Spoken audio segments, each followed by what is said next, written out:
Herzlich willkommen, Sianamgela, and welcome to the Bundesliga Connection with Kres Harrington on the SL Podcast in partnership with DW Berlin.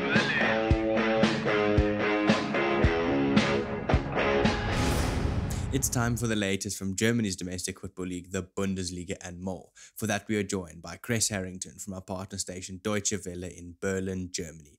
Kres, Bayern have suffered two major losses under head coach Nagelsmann so far.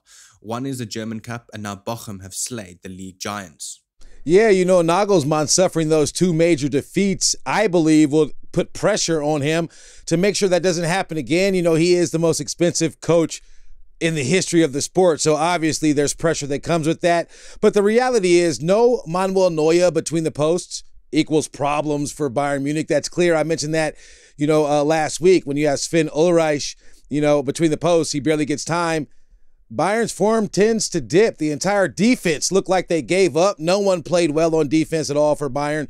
Talk about historical loss, 40 years since Bayern last lost a match at 4 goals in the first half. That's the more remarkable outcome. I mean, the first 45 minutes, the game was pretty much done. It's been 1975 was the last time that happened. Bayern had given up so many goals in the first half, and they ended up losing that match as well. No big shock. Joshua Kimmich, the player that was contracted COVID and then came back, he, after the match, admitted, that Bayern, were horrible against Bochum. He's called the team to lift their level and their mentality. Looking at the game as a whole, we had one of our worst performances of the season. Today, we missed all the virtues it takes to win a game. If something like that happens once, then it can happen. But this is the second time it's happened for Bayern Munich, so they have pressure behind them. I mean, clearly with the Champions League due to start very shortly here and Sven Ulreich between the posts, this could cause even more problems because they'll be playing RB Salzburg. And RB Salzburg basically are the Bayern Munich of Austria. They've dominated the Austrian Bundesliga. They're on an 8-match winning streak. So Bayern Munich are going to have to get busy and get back to business as usual, because the distance in the Bundesliga is getting smaller between them and Dortmund. Trailing Bayern now by only 6 points is Borussia Dortmund as captain Marco Rues netted a brace to secure a win over Union Berlin. Yeah, Marco Rues, when he's healthy, he does make a difference. He's been plagued with injury, for a large part of his career, and he's back, and he got it done. Dortmund, they started off a bit nervy, but once Rues netted early in the match, about the 18-20 minute mark, I think that slowly started to turn things around, especially when you consider the boos they got at home last match day. They lost by 3 goals.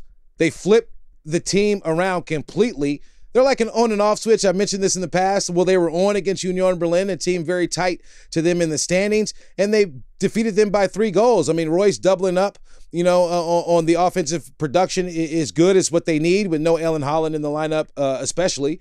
But Royce, after the match, talked about last week. He said it was really bad. We wanted to show a reaction today, and they accomplished that. It's not easy to come to Berlin and defeat a team like Union Berlin.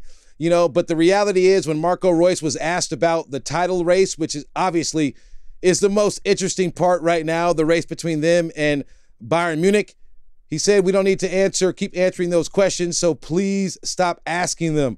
So in one way, it looks like maybe a little pressure is getting to them in that sense, but it seems like if Dortmund focus on the opponent, then maybe they can get a better result. Right now, they shorten the gap to 6 points. They have to continue, that progression if they want to make the title race interesting. They also have European duty coming up. They're going to be hosting the reigning Scottish champions in the Europa League, the Rangers. So that's obviously another obstacle in the way, and that could affect their form when the season resumes. Kres, with the Champions League knockout round kicking off, should Bayern be concerned about their opponents in RB Salzburg?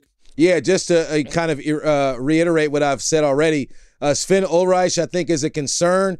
When you listen to the comments that Joshua Kimmich had to make after that embarrassing defeat, that's the only way you can describe it, he talked about mentality and form. I mean, the captain plays a large part in that. That's why he is the captain. And the captain being away and Sven Ulreich being between the posts, you kind of look at the way the influence, at least he seems to have on the defense. They're going to have to figure out something because, as I've said, RB Salzburg is a problem. in terms of their competition, what they're dealing with. And they have so many wins behind their belt right now. It looks like they're an unstoppable machine, and it looks to be perfect timing for them for a potential upset. Obviously the Bundesliga is a stronger league than they have in Austria, but when you lose to a side that was promoted, it gives any opponent hope. And just like always, Chris, what else has hit your radar this week? Yeah, something very interesting did hit my radar. Thomas Mueller, we've been talking about Bayern. Thomas Mueller, the assist leader right now. Well, he has an affinity towards horses. It's common knowledge to those living in Germany that he loves horses, and he has a stable and so forth. Well, he has been accused of animal cruelty by PETA, and the issues are basically what Mueller does is he sells frozen horse semen, and he was attempting to have one of his horses basically mate, and I guess there was an injury. The horse fell down or something along these lines. His horse's name is De, and right now PETA is saying it should have been preventable and unnecessary. So it's interesting to see what will happen. I appreciate the organization that looks after animal rights, of course. But I'm following this story, and I'll get back any details. I just found it quite interesting that now he's in the spotlight for all of the wrong reasons. Thank you very much for the Bundesliga update, Mr. Kres Harrington from our partner station Deutsche Welle in Berlin, Germany. Have a fantastic day further. Danke und auf Wiedersehen. The Bundesliga Connection is a team effort driven by the following incredible individuals. The show is hosted by Aidan Hewitt and Kres Harrington. It is produced by Kres Harrington. It is edited by Aidan Hewitt and Uli Presch, and graphics are provided by David Scullard.